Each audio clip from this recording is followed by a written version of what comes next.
Kami mohon dengan hormat Bapak Ketua Umum Pengurus Sabang Nahdlatul Ulama, beliau Bapak Profesor Dr. Kiai Haji Said Agil Sirot Magister Agama. Kepada beliau dengan segala hormat disilakan.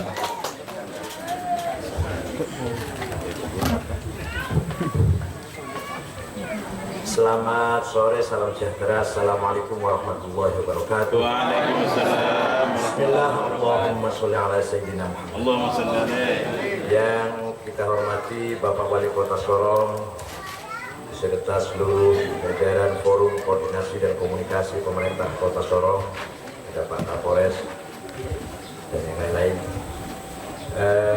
Tokoh masyarakat Papua, rekan-rekan pengurus Nahdlatul Ulama. Tahun 1914 ada orang baru pulang dari Mekah, namanya Kiai Haji Abdul Wahab Hasbullah, keponakan Ki Hashim sekaligus muridnya. Begitu pulang dari Mekah, melihat di Jawa ini, itu orang Jawa Timur, Jombang, sudah banyak sekali organisasi. Ada Budi Utomo yang didirikan oleh para intelektual kaum Riyayi Jawa. Ada Muhammadiyah, yaitu kaum reformis Islam, Muslim yang reformis. Maka Kiai Wahab menyampaikan pada Kiai Hashim, kita pun yang kaum santri, santren harus punya wadah, jangan ketinggalan. Bukan berarti bersaing, tidak, tapi ya sama-sama lah. Kiai Hashim masih menolak, siapkan dulu yang matang persiapannya. Maka Kiai Wahab mendirikan sebuah kelompok diskusi namanya Taswirul Afkar, yang selalu diskusi tiap malam, minimal tiap minggu sekali pertemuan kiai-kiai muda di Jalan Bubutan, Surabaya, ya di rumahnya Kiai Wahab. Lama-lama membutuhkan dana, maka dibentuklah Nahdlatul Tujar, kebangkitan para pedagang santri, diketuai oleh seorang pedagang Surabaya namanya Haji Hasan Gipo, yang waktu itu orang paling kaya lah di jajaran orang santri, memiliki rumah yang disewakan 70 tahun belasan itu. Jadi Nahdlatul Tujar dan Taswirul Afkar adalah persiapan yang sudah disiapkan oleh Kiai Wahab untuk kapan Kiai Hashim Asy'ari akan mengizinkan berdirinya sebuah organisasi yang berbackground pesantren atau kaum pesantren.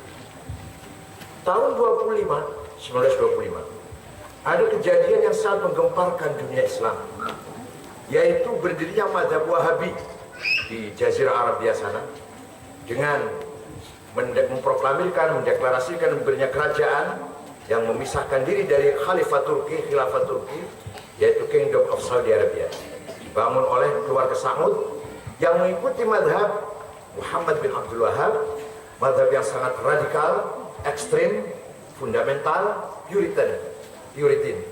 Nah itu apa mereka lakukan? Kuburan-kuburan diratakan dengan tanah, situs-situs dibongkar, rumah tempat kelahirannya Nabi Muhammad dijadikan WC, rumahnya Sayyidina Ali, bapaknya Sayyidina Ali, dijadikan kandang keledai. Sekarang malah nggak ada, sekarang malah nggak ada, jadi jalan. Kalau rumah Nabi Muhammad lahir masih ada walaupun dia dipelihara. Rumahnya Siti Khadijah yang dulu Nabi Muhammad hidup di situ setelah menjadi suami istri juga dibongkar. Di depan Ka'bah juga ada pintu gapura namanya Babu Bani Syaibah, dibongkar karena itu bersejarah. Nabi Muhammad pernah masuk ke situ, kemudian mendamaikan orang Quraisy yang hampir perang saudara. Darun Nadwah, balai permusyawaratan kaum Quraisy ketika akan membunuh Muhammad, juga dibongkar. Darul Arqam, rumahnya Sayyidina Arqam bin Abil Arqam, di mana Nabi Muhammad pertama kali mengkader sahabat senior, dibongkar. Kuburan Ma'la, kuburan Siti Khadijah, Asma binti Abi Bakar, Abdullah bin Mas'ud, Abdullah bin Zubair, rata dengan tanah. Kemudian pindah ke Madinah, di Mekah itu.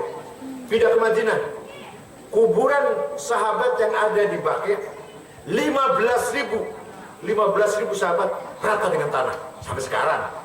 Kalau kita pergi haji atau umroh kan kita nggak tahu kuburan siapa yang rata dengan tanah.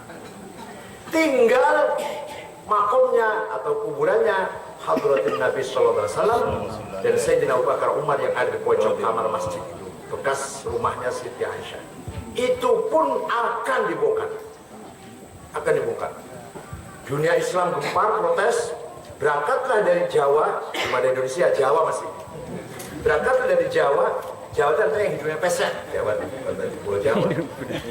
Berangkatlah dari Jawa, Komite Hijaz yang terdiri dari Kiai Wahab, Kiai Zainul Arifin yang pernah menjadi Wakil Perdana Menteri, yang ketika sholat Idul Fitri dengan Bung Karno keserempet peluru, kemudian 1,5 bulan meninggal dunia, menjadi pahlawan nasional, asalnya dari Sumatera Utara, Kiai Zainul Arifin. Kemudian Haji Hasan Gipo yang punya uang. Kiai kalau kemana-mana harus bawa orang punya uang. Enggak kelaparan, nanti kelaparan. Di Jeddah diterima oleh Raja Abdul Aziz. Pertama menyampaikan selamat atas kesuksesan Raja Abdul Aziz membangun kerajaan Saudi Arabia. Yang kedua, atas nama umat Islam negeri Jawi. Ingat, Jawa itu bukan Pulau Jawa, yang hidungnya pesek semuanya lah, Malaysia, Brunei, semua Jawa semua. Memohon agar imam Masjid Haramain digilir seminggu madzhab Hanafi, minggu kedua madzhab Maliki, minggu ketiga madzhab Syafi'i, minggu keempat madzhab Hambali. Permintaan dua-duanya ditolak. Kemudian mohon agar tamu-tamu Allah, jamaah yang umrah maupun yang haji, selama berada di Mekah Madinah diberi kebebasan melaksanakan ibadah sholatnya, wudhunya sesuai dengan madhabnya masing-masing. Ditolak. Kalau sudah masuk ke sini harus seperti madhab kita.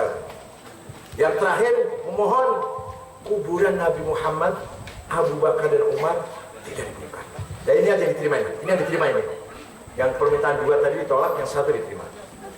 Pulang dari sana, mulailah Kiai Hasyim Asy'ari, kakeknya Gus Dur, berpikir mendeklarasikan sebuah organisasi Islam yang berlatar belakang pesantren.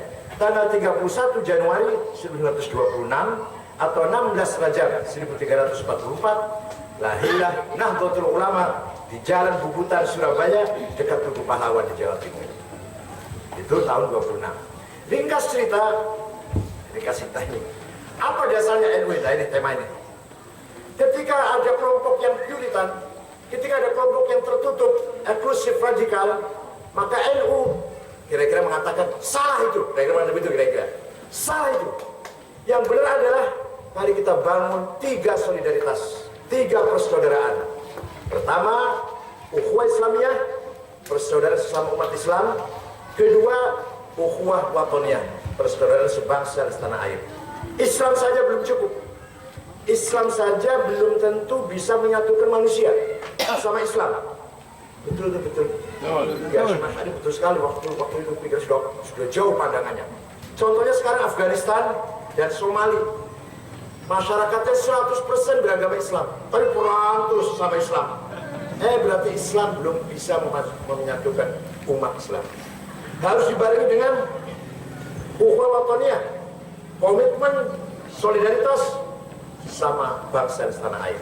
Nah, ini watoniyah diisi dengan Islam, Islam dipersatukan, diperkuat dengan watoniyah. Tidak ada dua-duanya akan menjadi tidak sempurna. Watoniyah saja, nasionalisme saja tanpa agama, nasionalisme yang kering, yang tidak ada hubungan ke atas, nanti kering, sekuler, tidak beragama nanti. Nah, dua-duanya harus paralel, sinergi antara ukhuwah Islamiyah dan watoniyah. Mengapa di Indonesia ini, walaupun kalau suku barangkali 1000 suku ada, yang besar aja ada 30. Agama yang resmi 6, Katolik, Kristen, Islam, Katolik, Kristen, Hindu, Buddha, Konghucu. Masih ada lagi yang nggak resmi, Kapitayan, Kaharingan, Darmo Gandul, Gotoloco, Sabto Darmo, Sambelun. Ya, banyak. Ada 20 barangkali agama yang nggak resmi itu. Tapi kita bagaimanapun dibanding Timur Tengah, kita akur, kita bersatu. Kenapa? Ya karena ini 2 komitmen solidaritas ini. Tidak hanya Islam dan tidak hanya nasionalisme. Islam memperkuat nasionalisme, nasionalisme juga menyempurnakan ukhuwah Islam. Kalau salah satunya belum tentu kita bisa akur. Waktu reformasi, waktu Pak Harto lengser kemudian ganti Pak Habibie, ada kerusuhan memang. Ada darah mengalir, nyawa yang melayang banyak. tapi hanya 3 bulan setengah. Bayangkan di Timur Tengah, di Irak, sejak Saddam Hussein digulingkan tahun 91 sampai sekarang sudah 700.000 nyawa melayang. Di Suriah 3 tahun sudah 180.000 nyawa melayang. Di Libya, di Mesir, di Yaman, setiap negara Arab sedang bergejolak. Dan itu semua ditebus dengan nyawa yang sangat mahal. Sesama Islam padahal, sesama Arab lagi. Kalau kita, alhamdulillah, memang waktu reformasi, lengsernya Pak Harto memasuki reformasi, ada korban, banyak korban, tapi hanya 3 bulan setengah. Waktu itulah bisa solid kembali. Karena berkat apa? 2 komitmen ini, ukhuwah Islamiyah dan ukhuwah Wataniyah. Kalau sudah 2 ini kuat, kalau 2 ini kuat sudah, mari kita teriakkan, mari kita sampaikan kepada dunia internasional, masyarakat internasional, ukhuwah basyariyah, persaudaraan sesama umat manusia. Manusia di dunia tanpa perang, manusia tanpa darah, manusia tanpa senjata massal, manusia tanpa kerusuhan. Ketika ada perbedaan pendapat, ayo dipecahkan lewat dialog di meja, bukan di medan perang. Apalagi dengan senjata bom, dengan senjata yang merusak, itu yang tentaranya belum tentu mati, yang jelas masyarakatnya mati duluan. Kalau pakai senjata biasa bisa dipilih, ini enggak, kalau pakai bom, tentaranya belum tentu mati itu. Tapi anak kecil mati duluan sudah. Nah ini kalau bisa kita teriakkan di dunia ukhuwah basyariyah. Nah, ringkas saja, tahun 36 NU Muktamar di Banjarmasin, Kalimantan Selatan. Yang hadir waktu itu pakai sarung semua. Mohon maaf, kayak siapa namanya? Pakai sarung semua, kayak nggak ada pakai celana. Karena pakai celana itu haram, meniru Belanda. Nggak boleh pakai celana, meniru Belanda, pakaian Belanda celana itu.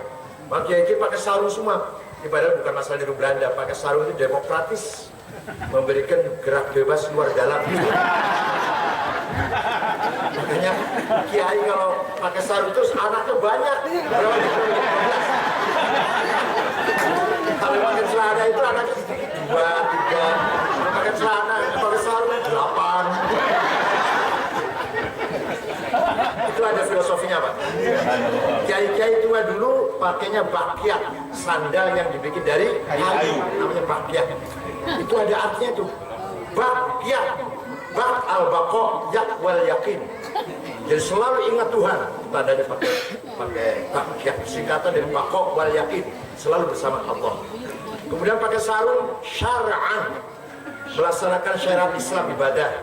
Nah, orang Banyumas tidak bisa syar'an. Kalau manggil saya juga sangit ngakil, orang Banyumas bukan kau Cilacap. Maka syarngan, artinya sarungan. Nah, baju bapak ini yang takwa ini, baju takwa namanya. Orang Jawa nggak bisa ngomong takwa, baju koko. Karena asalnya baju takwa, walibasu takwa dzalika khair. Pakaian yang paling bagus adalah pakaian takwa kepada Tuhan. Kemudian kepala, walaupun pinter kayak apa, ilmunya penuh, jangan ditonjolkan, harus disembunyikan. Lah sembunyi itu bahasa Arabnya khufyah, kopyah. Kopyah itu dalam rangka menyembunyikan kepala, bukan mahkota, bukan, malah dalam rangka menyembunyikan mahkota malah. Nah, kiai-kiai yang begitu muktamar di Banjarmasin, coba kiai sarungan, kiai pakaiakan, kiai yang pakai kopiah itu apa keputusannya? Kami Nahdlatul Ulama menginginkan berdirinya negara Darussalam, bukan Darul Islam, negara yang damai, bukan negara Islam. Jadi para kiai sudah jauh melihat ke depan. Tidak setuju kalau ini, nggak setuju kalau ini negara agama. Darussalam, semua yang ada di Nusantara ini, komponen yang ada ini semua saudara kita semua. Darussalam, negeri yang damai. Itu bahasa Arab Darussalam. Bahasa modernnya, bahasa anak sekolah, nation state, negara kebangsaan, Darussalam. Luar biasa, tahun 36. Maka setelah itu Ketua Umum NU Kiai Wahid Hashim, bapaknya Gus Dur, masuk panitia 9 bersama Soekarno, Muhammad Hatta, Agus Salim, Karun Zakir, Wahid Hashim, Muhammad Yamin, Laimena Maranis. Tanggal 17 Agustus 45 merdeka. Agustus, September, Oktober. Sekutu mau kembali lagi. Belanda mau kembali lagi, dikawal oleh Inggris. Mau dikembalikan lagi ke Belanda Indonesia ini. Maka Bung Karno, Pak Hatta, Jenderal Sudirman mengutus orang ke bertemu Kiai Hasyim Asy'ari. ke Tebuireng sana. Kiai, saya diperintah oleh Bung Karno, Pak Hatta, Jenderal Sudirman bertanya kepada Kiai, beliau-beliau itu, tanya apa? Hukumnya membela tanah air itu bagaimana? Bukan bela Islam, bukan, membela tanah air. Kalau nggak paham tanah air, banyu kalau lemah. Ini orang Jawa nggak paham tanah air. Banyu, lemah karo banyu udah lah. Cair jeng tanah. Kiai Hasyim Asy'ari mengumpulkan murid-muridnya, ulama seluruh Jawa dan Sumatera Selatan, Kalimantan Selatan, Sulawesi Selatan, lalu dari Jawa Barat, dari Banten Kiai Abdurrahman Menes, dari Betawi Kiai Marzuki, dari Majalengka Kiai Abdul Halim, dari Bogor Kiai Abdul Hamid, dari Cirebon Kiai Abbas, dari Semarang Kiai Ridwan, dari Lasem Kiai Maksum, dari Kudus Raden Asnawi Kudus, dari Cepu Kiai Usman, dari Lombok Tengah Kiai Faisal dan Kiai Hasun, dari Banjarmasin Kiai Abdul Qadir Hasan, dari Sulawesi Selatan Kiai Romli, ya bapaknya Pak Mas Romli itu sekarang di depan di kumpul semua di Tebuireng, pesantren Tebuireng, Jombang, tanggal 20 Oktober sampai tanggal 22 Oktober keluarlah resolusi jihad Hasyim Asy'ari. Apa isinya? Bahwa membela tanah air, mempertahankan kemerdekaan adalah fardu ain, wajib individual, seperti wajibnya sholat, bukan wajib sosial, bukan wajib kolektif ya, tapi wajib satu persatu orang wajib. Maka semua penduduk Surabaya radius 80 km harus melawan dengan senjata, yang di luar 80 km membantu dengan apa saja. Nikah datang dengan komandannya namanya Brigjen Malabi dari Inggris, disambut oleh rakyat Jawa Timur, Surabaya dan sekitarnya. Yang tentara dipimpin oleh Letnan Sutomo, Bung Tomo, jelas orang NU karena Surabaya, jelas Letnan NU ini karena Surabaya. Yang bukan tentara dipimpin oleh Kiai Abbas dari Cirebon, dan Kiai Masykur dari Malang. Komandan umumnya Kiai Abdullah Hasbullah mengambil markas komando di jalan Gang Pabrik Kulit, Jalan Ahmad Yani, Surabaya, di desanya Khofifah. Khofifah lahirnya di situ, di desa Siwalan Kerto namanya. Terjadi peperangan yang tidak seimbang, tapi alhamdulillah kita menang. Kita masih mampu mempertahankan 17 Agustus 45. Walaupun korbannya banyak, korban dari masyarakat sekitar 20.000, tapi Brigjen Malabi pun mati. Nah, Bapak barangkali banyak nggak tahu, yang masang bom di bawah mobilnya Brigjen Malabi itu siapa? Santri Tebuireng, namanya Harun. Santri Tebuireng, namanya Harun. Hanya sayang, si Harun ini larinya kurang jauh, malah mendekat pengen melihat hasilnya seperti apa. Begitu brar bom meledak, Malabi mati dengan supirnya, mobilnya kebakar, Harun pun mati. Karena santri polos lah. Kiai Abbas Cirebon, ini percaya apa enggak terserah, mau percaya mau enggak terserah. Kiai Abbas Cirebon mampu menjatuhkan 3 pesawat. Pesawatnya sekutu dijatuhkan Kiai Abbas. Konon dijatuhkannya dengan sorban. Kalau ada pesawat lewat, sorbannya gini kan jatuh, apa kebetulan mesinnya rusak, nggak tahu. Datang lagi, pesawat lagi di atasnya pas Kiai Abbas ambil biji tasbih, ambil tasbihnya, dipatahkan 1 biji, dilempar, pas afturnya, bahan bakarnya kehabisan gitu. Datang lagi pesawat lagi, diginikan dengan sorban, pas pilotnya mabok, banyak yang marah barangkali, jatuh. Walhasil konon ceritanya Kiai Abbas dari Buntet Cirebon mampu menjatuhkan 3 pesawat yang akan menghukum Surabaya. Percaya boleh, enggak apa-apa itu. Tapi yang jelas peranannya Kiai luar biasa mempertahankan kemerdekaan 17 Agustus 45. Jadi Nahdlatul Ulama bukan mitra pemerintah, bukan. Tapi Nahdlatul Ulama adalah the owner, pemilik bangsa ini, pemegang saham bangsa ini. Bukan hanya bermitra, bukan, tapi pemegang saham. NU punya saham. Segalanya sebenarnya harus diajak ngomong oleh pemerintah. Begitu pula Muhammadiyah, begitu pula Syarikat Islam, Agus Salim Syarikat Islam, Harun Zakir Muhammadiyah, Wahid Hasyim NU. 3 ini pemilik bangsa ini, pemilik negara ini. Maka apapun yang akan direncanakan oleh pemerintah, NU Muhammadiyah harus diajak ngomong. Kalau tidak akan terjadi krisis seperti kemarin Orde Baru, karena NU tidak diajak ngomong, kualat kira-kira itulah. Percaya silakan, gak yang jelas kualat, yang jelas runtuh. Kalau Orde Baru segitu kuatnya, segitu hebatnya Orde Baru runtuh, ambrol. Kenapa? Kualat para ulama. Percaya silakan, gak apa-apa. tahu para kiai diakalin, itu kan diakalin, dihapusin. Oh iya. Saya kira itu saja. Terima kasih Pak Wali Kota atas kehadirannya dan Pak Kapolres. Bapak. Rektor. Oh Pak Rektor. Pak Dani mana Pak Dani?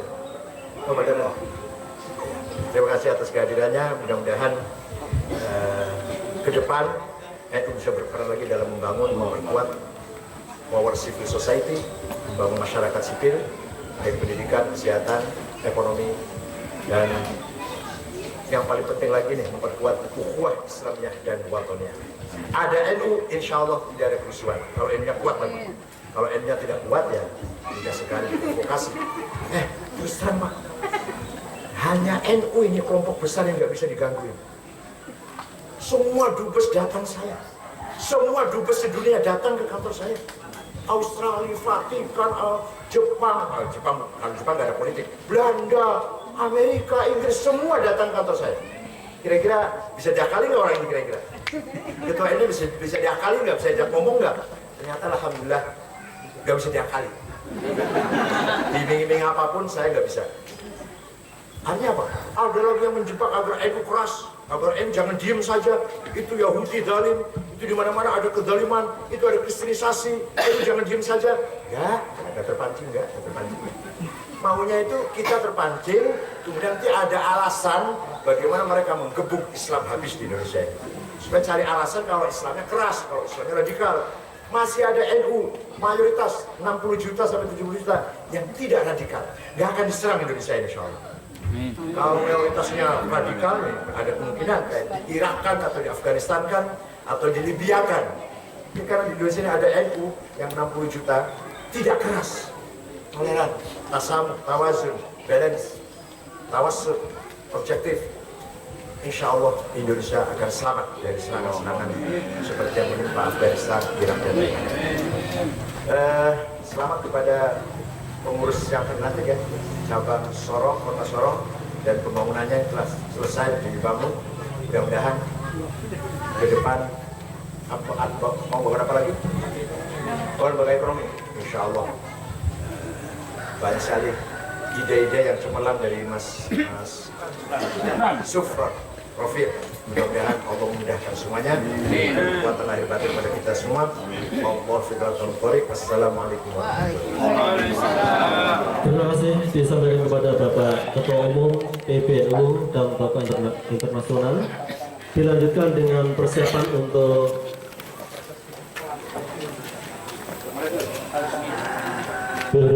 penandatanganan prasasti. Tanda tangan amat. Garap.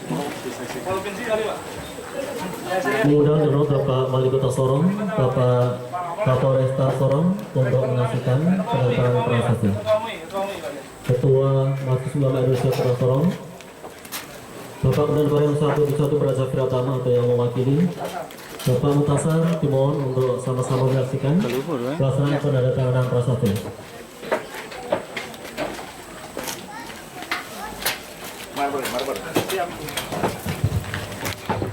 Ada? Enggak apa-apa. Enggak ada.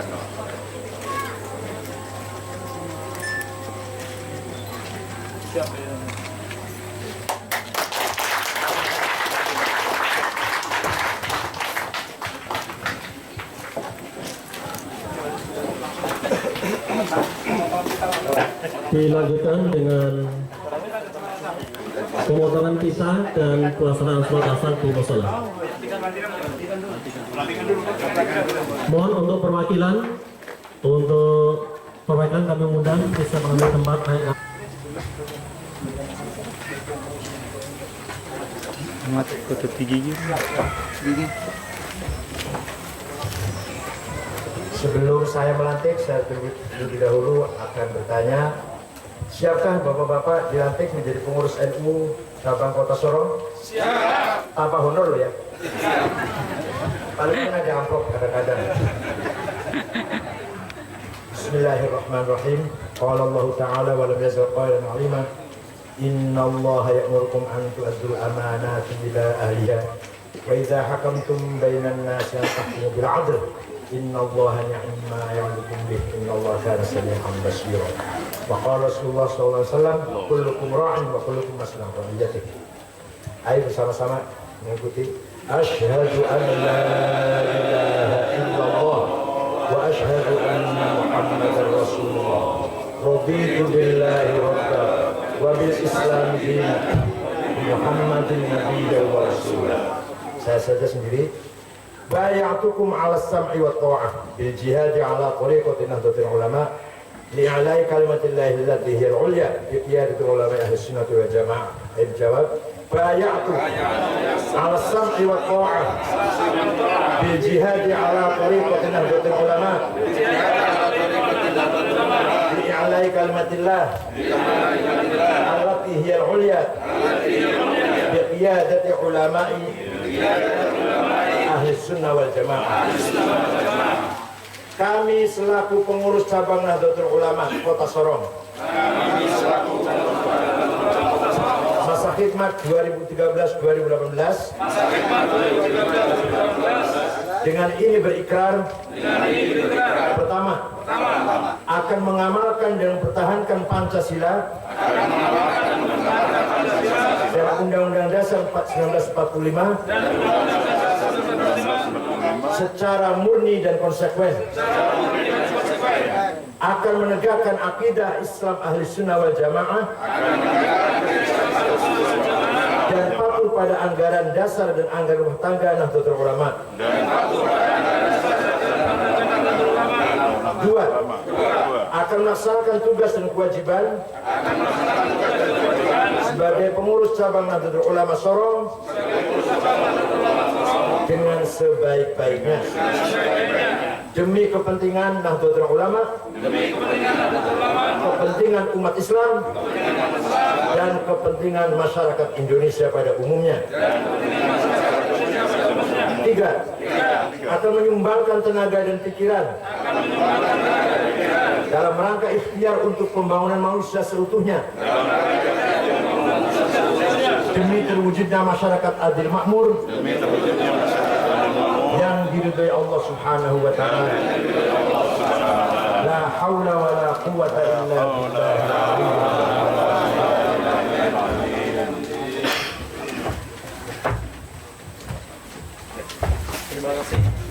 Disampaikan kepada Bapak Ketua Umum PBNU Bapak Profesor Dr. Kiai Haji Syed Agil Sirot Magister Agama. Dilanjutkan kepada Bapak Ketua Umum dimohon untuk naik ke atas bersama Bapak Wali Kota Sorong dan didampingi oleh Bapak Rai Surya PJN Kota Sorong dan Ketua Pengurus Cabang Nahdlatul Ulama Kota Sorong untuk naik ke lantai 2, yaitu meresmikan kantor PCNU.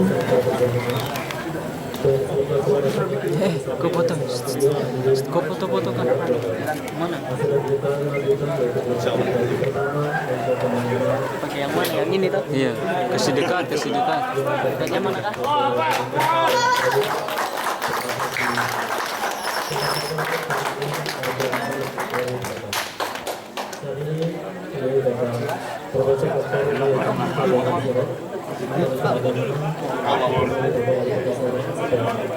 Oh itu foto. Iya. Di ini pinggir itu ini. Oh yang ini.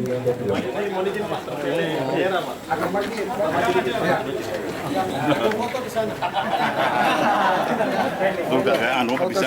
Bisa tidak? Memang salah ini. Bisa. Bisa tidak? Kasih pas. Kasih full itu logonya kasih agak kecil lagi. Kok rekam? Ini lo di sini kasih dekat jauh.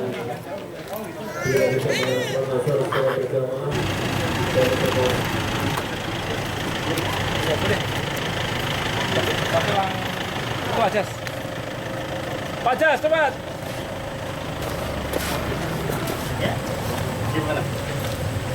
Langsung aja lah Pak, sudah disiarkan di sana kok, langsung aja.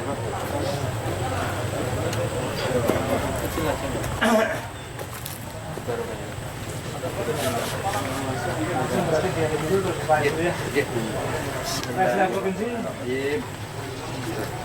Kamera, mohon kamera.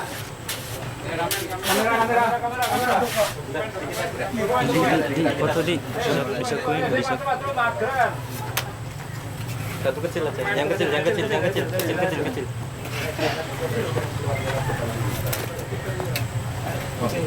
Bismillah, Allahu Akbar. Tawakkal Allah.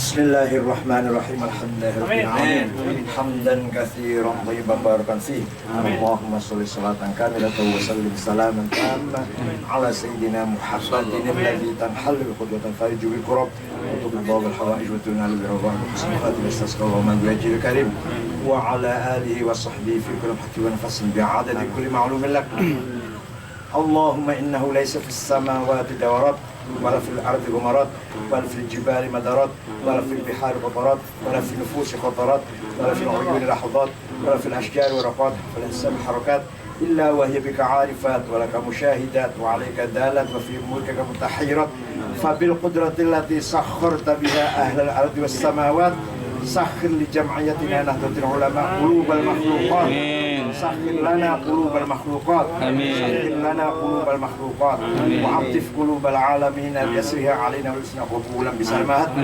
اللهم اللهم نسألك بمقاعد العز من عرشك وبمنتهى الرحمة من كتابك وباسمك الأعلى ومجدك الأسنى وإشراق نور وجهك الأجل وبفضلك الكريم وجودك العميم وبكلماتك التامات التي لا يجاوزهن بار ولا فاجر يا أكرم من يا حسيب يا جليل أن تسهل أمورنا وتقضي حاجاتنا وتبلغ مقاصدنا من مقاصد الدنيا والآخرة رب يسر ولا تعسر وبأتم لنا بالخير ربنا آتنا في الدنيا حسنة وقنا عذاب النار وصلى الله على سيدنا محمد النبي سبحان رب العزة عما يصفون وسلام على المرسلين الحمد لله رب العالمين الفاتحة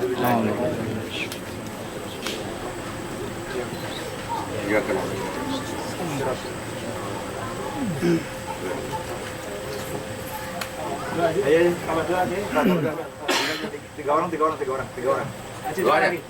A'udzubillahi minasyaitonirrajim. Bismillahirrahmanirrahim. Allahumma shalli wa sallim wa barik wa karim ala sayyidina Maulana Muhammadin wa ala alihi wa sahbihi ajma'in. Amin.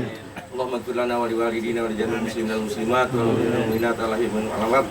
Allahumma altif bina fi taysir kulli asir wa inna taysir fi asir alayka yasir. Inna lana nas'aluka al-yusra wal afata fid dunya wal akhirah. Allahumma nas'aluka mujibati rahmatik wa azaima maghfiratik wal ghanimata min kulli birrin wa salamata min kulli ithmin. Allahumma la tad'a lana dhanban illa ghafartahu wa la hamman illa farajtahu wa la hajatan hiya laka ridha illa qulita ya arhamar rahimin. Allahumma anfa'na al-ghala wal bala wal waba wal fasha wal munkar wasyufan mukhtalifat wa syadaida wal mihan ma dhahara minha wa ma batan innaka ala kulli syai'in qadir. Rabbana atina fid dunya hasanah wa fil akhirati hasanah wa qina adzabannar. Wa sallallahu ala sayyidina wa maulana Muhammad wa ala alihi wa sahbihi ajma'in walhamdulillahi rabbil alamin. اللهم صل على سيدنا محمد وعلى اله وصحبه اجمعين. اللهم انزل سلطان العظيم واتل قلب القاضي واتل الوجه الكريم وعلى الكلمات التامة وعلى المستجابات الحسن الحسين من احد والناظرين وعلى الجن والانس والشياطين ويقول الذين كفروا ليسلكون برسلهم سنة ذكرى ويقولون انك لتذكر للامين.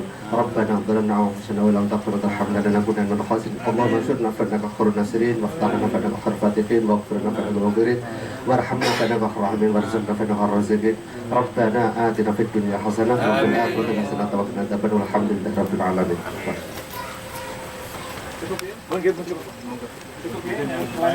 Ya. Boleh. Bismillah. Yang lain. Presiden provinsi, Pak.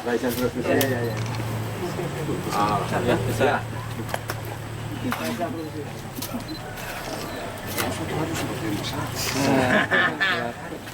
Ini Tasar, pakai tasar. Setelah itu selesai. Baterai. Dia ambil dulu. Buka. Satu aja. Harus main banyak. Kasih besar, Pak. Sesuai body. Besar.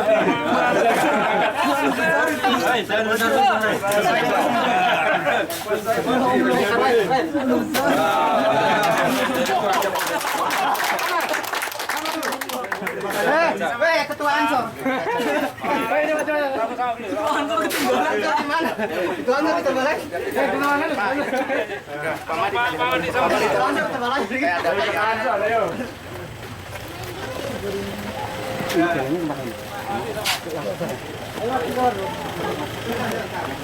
Sama mau. Lanjutan, foto.